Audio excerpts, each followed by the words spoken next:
So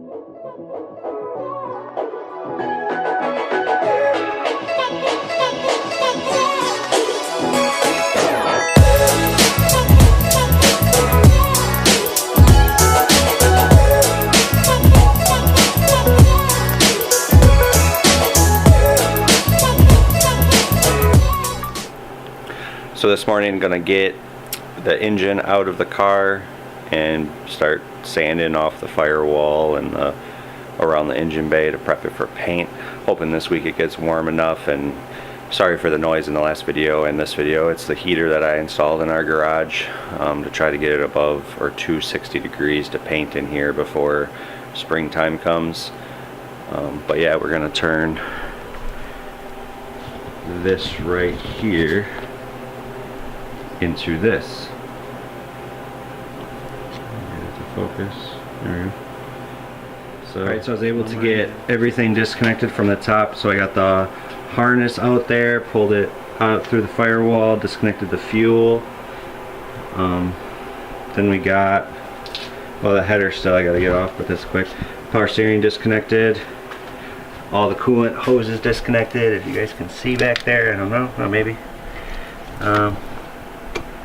Yeah, I'll try to highlight them in the video if I can see them even. I can't see them. Oh, right there. See where that brass fitting is? That's the one. And then on the other side, I took it off as well. So that's where I'm at for right now. And then once I get this header off, jack up the car, and get the axles and shift linkage disconnected, and then it's just the motor mounts to drop the motor. So more northern problems. So right here, where my jack point is, there is a huge pile of ice. So we don't want to put the jack stand. Alright, so I'll show you what I'm going to remove here on both sides, but I'll just show one side.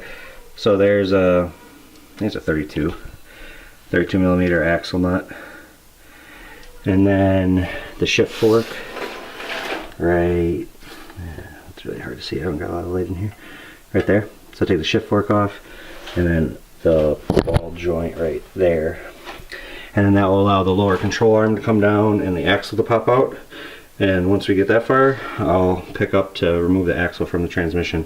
One thing I forgot to say in the other part was I am going to also remove the fluid from the transmission, because when you pull the axles out, it will dump fluid everywhere. So I also have to drain the transmission.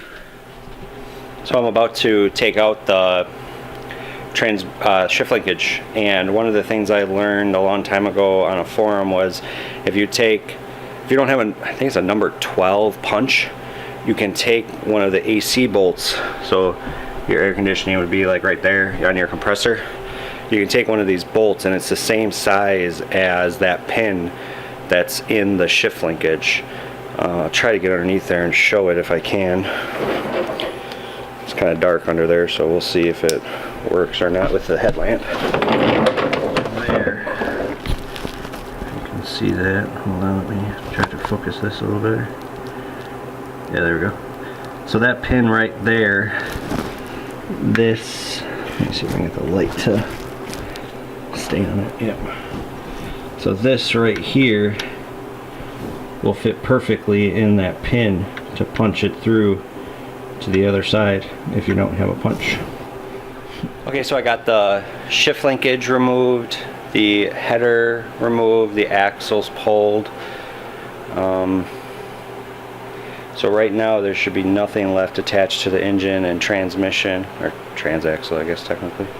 But so here's the header. Oop, shit, header gone. And then I started removing the rear T-bracket, which you guys can't see. Not enough light in here. And then put penetrating fluid on the nuts and bolts for the mounts. And this axle I had trouble getting out, so I just ended up popping the the shock fork over it, so then I can drop this down. So hopefully the next clip here there'll be no more engine in the bay, and I can start the cleanup of all the surfaces in the bay so that I can get ready for body filler if needed, primer and paint. Should look much better than it does. I'm also going to, I think, so you can see on these rails the rust there. Focuses, there we go. So you can see that surface rust on there, so I'm probably going to hit most of this with a pad or a grinding wheel. Even some of this was when I repaired my upper radiator support, so I might grind that down, weld it a little better, and then use POR 15 on all of this. I just can't believe how fast the rust has came back. Like these control arms, let me get a light. These control arms down here I did not even 2 years ago, and you can see, you can't see, hold on,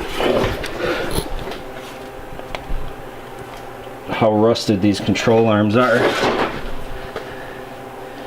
So this was with like the best grade Rust-Oleum I could buy paint, and it didn't do jack. It's hard to see, that light's too bright, but there you go. So all these control arms, I think I'm going to take everything off. My upper control arms, you can see them are all rusted. The conies look pretty good actually, they're not too bad. Same with the ground control coil over. It's all pretty clean. I could clean all that up, make it look nice again, but you know, all this rust underneath here, I'm gonna grind all of this down and POR 15 all of this so that it doesn't rust anymore. You know, I guess the car just turned 20 years old, so, or 21 years old, so living in the north, that's what you get, but it's not that bad. It's just a lot of surface stuff, so I'll be able to remove it and POR 15 it and make sure that the rust doesn't get back in there. So stay tuned. So for the part of the engine actually coming out, I'm going to set up a quick time lapse so you guys can see it from kind of beginning to end. The only thing I have off right now is the back T-bracket. So lower the car, get the engine on the ground, remove the top mounts, lift the car back up, slide engine out.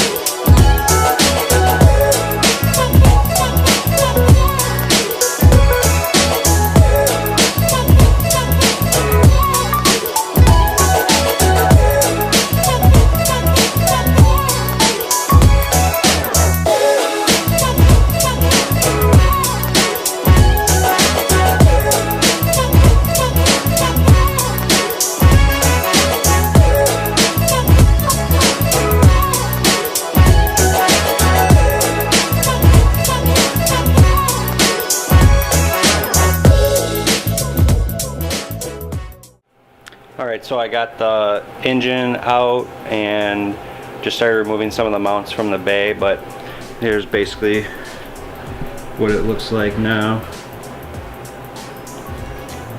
Focus. There we go. So, no more engine. Right here. Swapp's been good to me. I think I put almost 120,000 miles on there. This used to be my daily before I got a new car. But you can see the bay is pretty rusty. This is where I'm doing this, trying to clean this all up just so it looks like nice, not perfect. I don't really care if it's perfect, but it's mainly going to be used as a weekend warrior type of car. So from the time lapse you could see it didn't really go the greatest, even with the jack all the way up and these 2x4s and 2x6s, it was pretty sketch. Car fell a few times, so I'll probably get a cherry picker to put the new engine in just so that I don't break anything. Luckily I didn't break anything on the old one, but it was damn close. So yeah, I definitely don't recommend to do that. I don't know how people do it make it look so easily, I guess, on YouTube, but it definitely wasn't. And I don't know, I got a 3-ton jack, so maybe they got a bigger jack, I don't know, but so I think I'm gonna wrap it up here for today. I might do some more work on the bay a little later after taking a break and see if I can get it at least ready to be grinded on and sanded and that type of stuff. Thank you for watching, and I hope you guys have a good day, and if you don't already, if you could subscribe or like if you do like the content, or let me know, you know, what I'm doing wrong or good or stuff like that in the comments, that'd be great. Thanks so much.